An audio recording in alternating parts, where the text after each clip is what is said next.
السلام عليكم ورحمة الله تعالى وبركاته. halkani waa BG Media. waxaan idin soo diray hambaliyada ciida anagoo ilaa sanadka Ilaahay inuu gaarsiiyo dhamaantiinba meel kasta oo ay ku noolnahayba ciideeda cimri dheer caafimaad qab iyo cibaado wanaagsan. maayirka Jamhuuriyadda Soomaaliland caasimada hogaamiya iyo xubno kamid ah ku-xigeenkiisa iyo madaxa bilicda Jamhuuriyadda Soomaaliland ee caasimada Hargeysa ayaa bulshada u soo jeediyay warbixin ku saabsan balada caawa inay soo gunaanadaan qaybaha kala duwan ay uga baahan yihiin in ay muujiyaan kana xaadhaan waxyaabaha inta badan haraagi ama waxyaabihii kala iibsanay looga ganacsanayay guud ahaan caasimada inay markaasi saacada labada ay u qabteen balada inay soo ururiyaan dadka ganacsatada iyadoo ayna ognahay in dadkuna qaarkood ay xitaa subaxda ama lixda subaxnimo qaarkood ay haleelaan inay hadda dharka bilicda ciida ama xafladaasi ciida ay ku weynayaan kaga qayb galaan balada waraysigii uu siiyay agaasimaha bilicda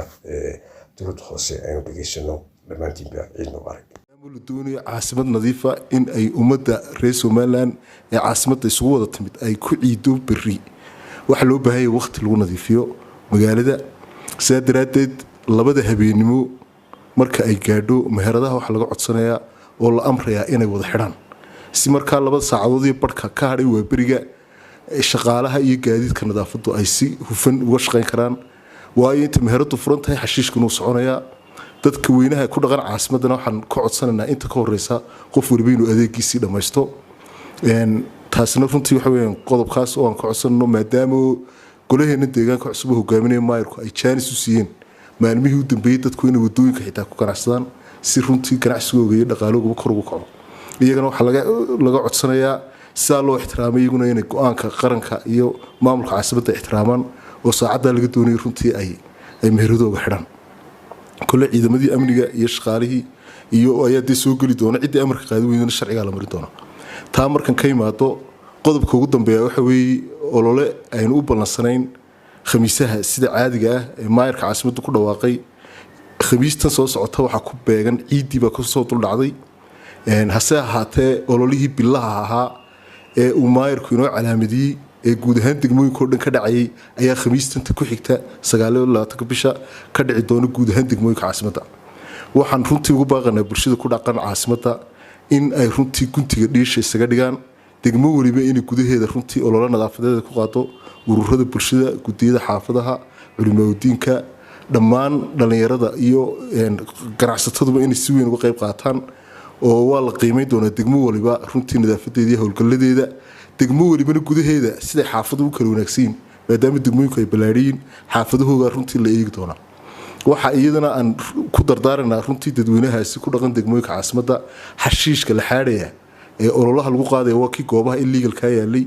waa ka wadooyinka yaala waa ka meelaha aan ku haboonin dadka ay ku qabeen iyo laagaha hase ahaatee qashinkii guryaha aynu ku haysanay jadwalkii shirkadaad ku haysan doontaan hana soo saarina fadlan oo dadku caadi ka dhigtaan ololay maqlaan qashinkii guryaha soo baxaya maxaynu guri markaa kii wadooyinka yaala si markaa aynu gaadiidkeenni iyo waxeenii aynu uga faa'iidaysano qashinka la guraya waa kaa dibadda inoo yaala ee ummadda dhibaya ee runtii taargetkeenu yahay ka ugu dambeeya xagga ololaha waxaan ka codsanay gaadiidkaasi maadaama gaadiid private ay ka qayb qaadanayaan in meeshii loogu talagalay geeyaan oo degmo waliba dhambisaydka u dhow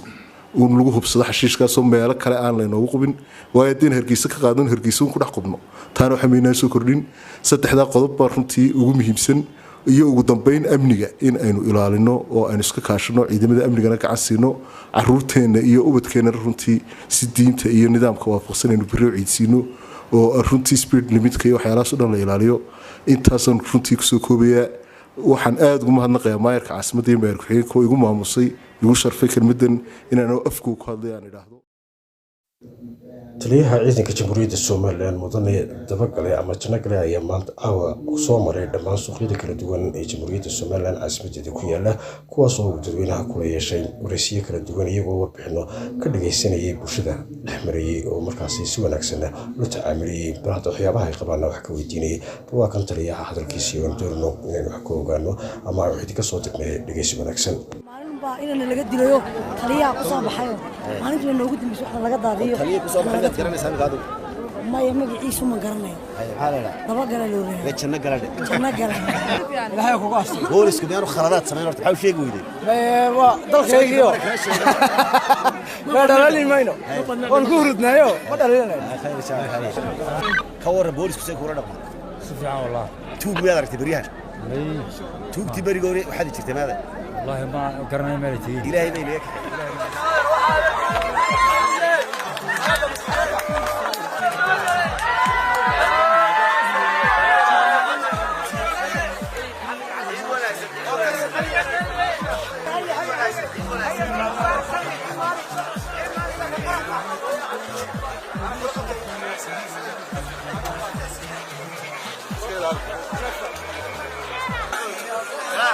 وعليكم السلام كلي الحمد لله أحواش وعاد وناكسنت التلي وهدي وي وحلالي وحنا قبل قناة شجاع نبتليو أبني وحولبا إذا ما دي وصلنا نوقف قينيا يدلك على عدا يو دلك وسقينيا تلي مركا وحنا قبل ناكسن لا يوم بابا هدلكم بينو بحنا أعرف عيد وناكسن دورنا بعدنا بعدين الحمد لله سمعت حالات ابنك سيف في عبد بريس الله شقينيا الحمد لله رب العالمين انا قام قنا ورسيدك كده بوليسك وحنا حبك ما جيران ما دhow toolada arrin aan u baahnaa warbaahinta inaan ka hadlo ayaan بريس sameeyay بريسك Soomaaliya arrin guud iyo gobonimada sameeyay diinta iyo dalka iyo dadka buu hiriye ilaahay tabarakayay maalintii uu toosku arrin gobonimada sameeyay ay qabteen darogada ويا كور هذا حق بعدنا حسن وين وناكسنتي wax الله wax kale ka dhiman ma jiro haba sheegin ما شاء الله سيف يعني ilaahay ku qaastay boolisku miyaanu khaladaad sameyn horta maxaa sheegi weyday waa dalkaygiyo ma dhalalimayno waan ku hurdnayo ma dhalinayno waxaad moodeen ku ka qaad bahalka meesha waaye baad markiiba boolisku ma aad ku yeeriyaan ما waxaan isla wada halkan dhaxda la diiday may caawdadu waa fasax ku iibso laakiin biritu adiga saaxiibada oo sheeg wadada bartigeeda maalinta lagu iibin ka warra boolisku say kula dhaqmo si fiican wallahi tuug miyaad aragtay beryahan tuugtii berigoori waxaad jirtay maada wallahi ma garanay meel tii ilaahay bay leeyahay ilaahay alxamdulillah intee baad iibisa askarta ma ka daadisay may xigna daadiyaan insha Allah kulli maalin baa inana laga dilayo taliyaha ku soo baxayo maalintii noogu dambeysay waxa laga daadiyo taliyaha ku soo baxay garanaysan gaadu maya magaciisu ma garanayo daba gala loo leeyahay janna galadhe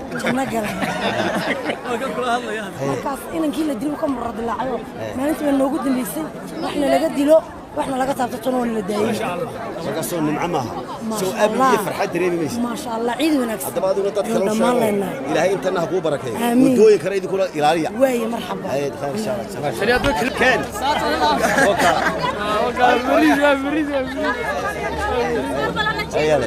كبر يا توغ ركتان إلهي بينك كحي أنا أروح على ابنك كبيرة فرحات كبيرة وكا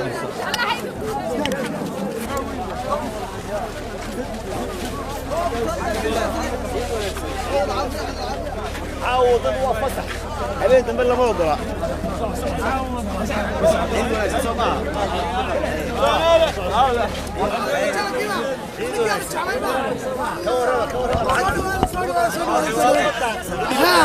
سيادة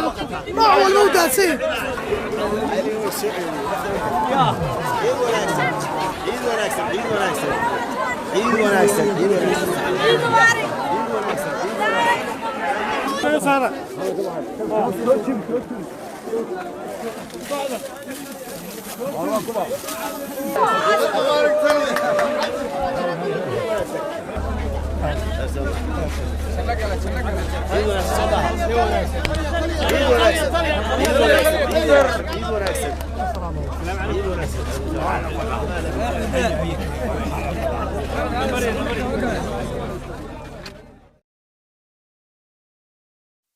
wasiirka beeraha Jamhuuriyadda Somaliland ayaa ka hadlay hab loo ku xidhnaa jalasha oo markaasi loo xiray xafladii 16 Juun oo ay qaateen astaan ka duwan astaanta Jamhuuriyadda Somaliland taasoo odayaal iyo arrimo kale oo ay ka midka yihiin soo jeedinta iyo ulatarka madaxweynaha arrin ay markaa ka odayeeyeen isagoo markaasi ergadaasi ka aqbalay madaxweynuhu in ay markaasi hablahaasi la ciidaan waalidkood bal wasiirka oo ka hadlaya arrimahaasi waxa uu yidhi sidan iyadoo ay heliyeen salaadiyiin cuqaal iyo xubno ka tirsan maamulka gobolka awdal oo iyaduna inoo soo socoto in halkan ka daawan doono bal hadda la socod wanaagsan dood badan uunu ka yeelanay gunaanadkiina uu noqday inuu madaxweynuhu markiiba la hadlo janalka ciidamada booliiska uu noogu yeedhay dabeedna ergadii aan ugu tagnay runtii iyo dalabkiiba uu madaxweynuhu naga aqbalay arrintaasoo mar horena madaxweyne ku-xigeenka iyo wasiirka ganacsiga iyo golahayaga wasiirada gobolkuba aanu mar horena madaxweynaha runtii maalin horena aanu kala sii hadalnay taasoo ahayd dad 230 gaadhaya oo wiilal iyo gabdhaba ahaa oo runtii xaaladda gobolka awdal dhawaan lagu soo qabtay iyagoo ka wada xaalad abuur calankan buluuga ee Soomaaliya runtii lagu qabtay iyadoo aanu ognahay muxuu ahay xaaladda inuu calanka iyo xaaladiisa haddana maadaama aan mas'uuliin nahay gobolka ka soo jeeda madaxweynaha waanu ka dalbanay madaxweynuhu runtii si milgale oo wanaagsan buu nooga aqbalay ergadii waxaanu madaxweynuhu go'aamiyey in maanta la sii daayo gabdhihii arrintaa u xidhnaa oo dhan wixii wiilalana waxaanu ka dhignay bacda ciidda marka waxaan u horreysiinay gabdhuhu runtii dee hooyada ama inantu way u jilicsan tahay xadhigga iyo dhibaatada way u jilicsan yihiin haweenku oo ragga way ka jilicsan yihiin sidaa darteed baanu madaxweynaha ka codsanay in wixii haweena maanta la sii daayo oo saaka subaxii ooda laga qaadiyey lana geynayo gobolkii runtaas arrintaasi waxay ahayd arrin muxuu ahaye aad muxuu ahaye noo dhiirigelisay oo aad wanaagsan madaxweynuhu go-aanka u qaatay xaaladda gobolka awdal runtii ama degmada boorama 1991kii markii xorriyadda dalka la soo noqonay dagaaladii sugay waddanka ka dhacay awdal intii Soomaaliya jirtay xaaladeeda halkii gobolka awdal maalinta sawirkeega waa la hayaa maantana sawirka waa la hayaa degmada boorama ama gobolka awdal wax badan oo runtii intii dawladda Soomaaliland jirtay uu kordhay ha noqoto jaamacadaha ha noqoto dhinaca dhaqaalaha ha noqoto koritaanka magaalada wax badan baa runtii uu kordhay waxyaaba soo noqnoqonaya runtii dhalinta qaarkood aan ka arkayno waxay noqotay waxyaabo runtii ka cajabiya ka nagu noqdeen runtii waxyaaba aan aad ula yaabnay calanka buluuga runtii sidashadiisu qarankan ceeb bay ku tahay shacabka reer awdal iyo gobolada kale maalmaha qaarkood laga arkaba sababtoo ah hadduu faa'iido leeyahay calanka buluuga Soomaaliya ku faa'iido lahayd oo xaaladdeeda arkaysaan in qaraxa iyo dhibaatooyinka iyo dagaalada ka socda iyo doorashooyinkii oo ilaa imika qabsan kari laayihiin halka in taasi tusaale u noqotay ahayd muxuu ahaye dhalinyarta reer awdal iyo dhalinyarta kale ee Somaliland calanka lagu arkaba waalidku markay ilmihiisa la soo xidho dhibaato badan buu dareemayaa cidhiidhi badan buu dareemayaa waxa uu ku soo ordaya mas'uuliintii markaa xilalka haysay iyo gobolka ku soo ordaya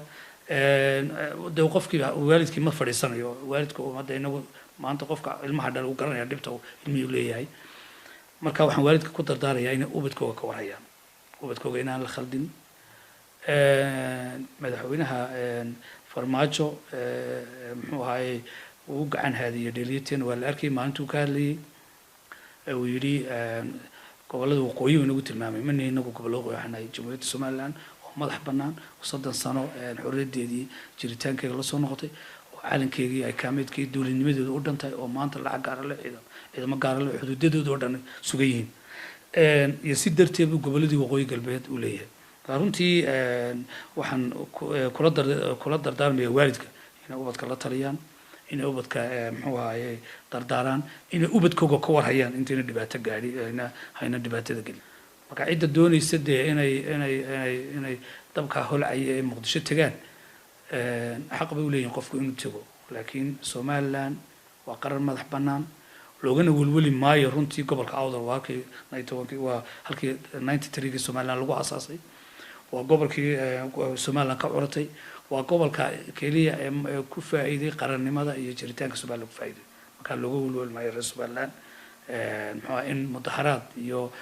waxyaabo aan jirin ay reer awdal runtii abaabulaan haddaan nahay mas'uuliintii ka soo jeeday gobolka oo runtii xildhibaanada iyo wasiiraduba hanshada u dhanay sii diinta dhalinyarta xidhnayd anu shakhsiyan iyadoo maanta runtii xildhibaanadiina gobolladii kala tegeen wasiiradu dee bari ay soon tahay oo dadku kala muxuu ahay kala maqan yihiin ay qurux badnayd inaanu shir jaraa'id u wada dhannaano laakiin anu intaaba afka uu ka hadlaya waxaan ballan qaadayaa oon maanta shacabka reer somaliland u sheegayaa reer awdalna weliba halkan uga ballan qaadaya inaynaan madaxweynaha somaliland wixii maanta ka dambeey shalay ka dambeeyey aanan anagu mas-uuliyiin haddaan nahay oo gobolkan ka soo jeedno aan u hortegaynin cid dambe oo lagu qabtay mudaharaad calanka buluuga ah waxaan ballan qaadayaa oo saxaafaddana marka uga dhigaya inaanan madaxweynaha jamhuuriyadda somaliland mudane muuse biixi cabdi aan wasiir ahaan dib dambe u hortegaynin oo aanan erge u weydiinaynin in calan buluuga kala soo baxay gobolka awdal ama degmada boorama kuwaa shalay aan madaxweynaha weydiisana waxaynu maxamed balnaanadu celinaynaa madaxweynahoo naga aqbalay ergadii aan nagu tagnay in hablahaasu ay nala iidaan oo noo soo daayey insha allah inamadii waanu gaari weyne waanu ka gaadhsiin weynay waydun isla habsaamay baanu nidhi dabeedna waxaanu horta habluhun soo qaata waanu keennay hablihii oo 35 way noo dhan yihiin khayr badan baanu idin rajaynaynaa waalidiinta kolley waa dhibantiin oo markay wax dhacaan cidda dhibta ku dhacdaa cidda samaysan maaha waa waalidka waanu idinka tacseenaynaa raalli ka ahaadaan idin leenahay wixii dhacay hablaha iyagana waxaanu leenahay aanu dhalay iyo qaar nala dhashayba de waa aragtaan sida xaal yahay bal mar dambe uun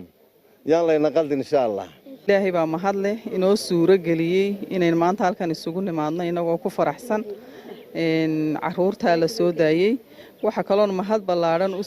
jeedinaynaa madaxweynaha jamhuuriyadda somalilan oo runtii muxuu ahaye maanta suuro geliyey inay hablahaasi la ciidaan waalidkood waalidkii dulqaadkaa iyo samirkaa yeeshay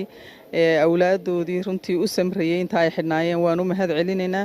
madaxda gobolka oo runtii si fiican hawshaa noogala shaqaysay ka nagaad ahaan aad baan ugu mahad celinaynaa waxaanu leenahay awlaadu maanta wax badan bay soo arkeen waa markii ugu horreysay tolley gabdhihii ugu badnaa loo soo xidho falcaynkaasa laakiin maanta waaya aragnimo badan bay sameeyeen kulankayagii aanu wada hadalnay waxay ballan qaadeen inay calanka u sidi doonaan nabadda boorame inay iyagu ka shaqayn doonaan falalka caynkaasa ciddii ku dhaqmaysa si fiican baanu u wada hadalnay waanooyin badan baanu kala qaadanay waxaanu rajaynaynaa waalidka inaanay dib dambaysa insha allah uga murugaysiin doonin waxaan ilaahay ugu mahadinaynaa hablihii mar haddii lanoo soo daayey mar haddii lanoo keenay oy dadkaygii noo keeneen dawladdeedii noo keentay askartayda noo keentay calankaygan harsanayno ilaahay baan ku mahadinaa marka waxa weeyaan waad mahadsantihiin madaxweyne hadday tahayo mudano kale hadday tahay waad wada mahadsantihiin maanta waxaanu raalli ku nahay dawladda iyo madaxweynaha jamhuuriyadda somalilan iyo dawladda dhammaantood waan u mahad celinaynaa maadaama ay ubadkii weliba siibi gabdhihii cawrada ahaa ay maanta hooyooyinkood la ciidayaan dhammaan intii de adigu falkayagan ka qayb qaadatay in aan dee dembi dhaafna loo weydiiyo waan idinka mahad celinayaa hooyo iyo waalidna waxaan idin leeyahay raalli naga ahaada dhammaantiin dood ku mahadsantihiin waxaan aad ugu mahadnaqayaa dhammaan guddida dadka dhammaan sharafta leh aad iyo aad uga qayb galay inaan maanta ka soo baxno xabsigaan ku xidhnayn aad iyo aad waxaan ugu mahad celinayaa gaar ahaan madaxweyne muuse biixi cabdi hay'adda nagaad gaar ahaan maama nafiisa oo aad iyo aad aan ugu mahad celinay sababtoo waxay noogu timid annagoo xorriyaddeedii naga maqantay nagu soo booqatay waxaan aad iyo aad runtii ilaahay baa mahadla mar labaad mar saddexaadba laakiin madaxweynaha jamhuuriyadda somalilan muuse biixi cabdi aad iyo aad baan ugu mahadnaqayaa haddii uu gabdhihii ay u go'aansaday inay la ciidaan dadkooga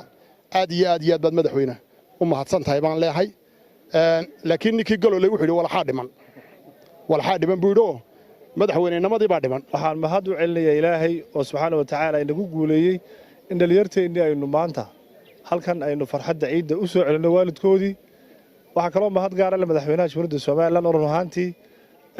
gartay in dhallinyartaasi dhammaantood ay la ciidaan waalidkooda ay la farxaan hablihii maanta annagaa codsanay in si dhaqso ah loo soo daayo oo la soo raaciyo inamaduna way ku jiraan suldaano iyaguna bay daba socdaan ciidu markay baxdo iyaguna insha allahu tacala la soo daayo amarkaana u baxay oo codsi dambe uma baahnay inaynu amarkaasi u baxay way fog yihiin nidaamka waafajintiisiiba ayaa waqti u baahatay marka waa la keenayaa waxaan aad iyo aad rabaa halkan 3 qodob baan rabaa inaan ka sheego mid waa iga waano waxa dhalinyarada leh hablaha iyo nabadaba waqtigiinu uma qalmo in cid kale isticmaasho mustaqbalkiinu uma qalmo in cid kale ku shaqaysato tamartii iyo tacabkii waalidkiinu ma gayo in maskaxdiina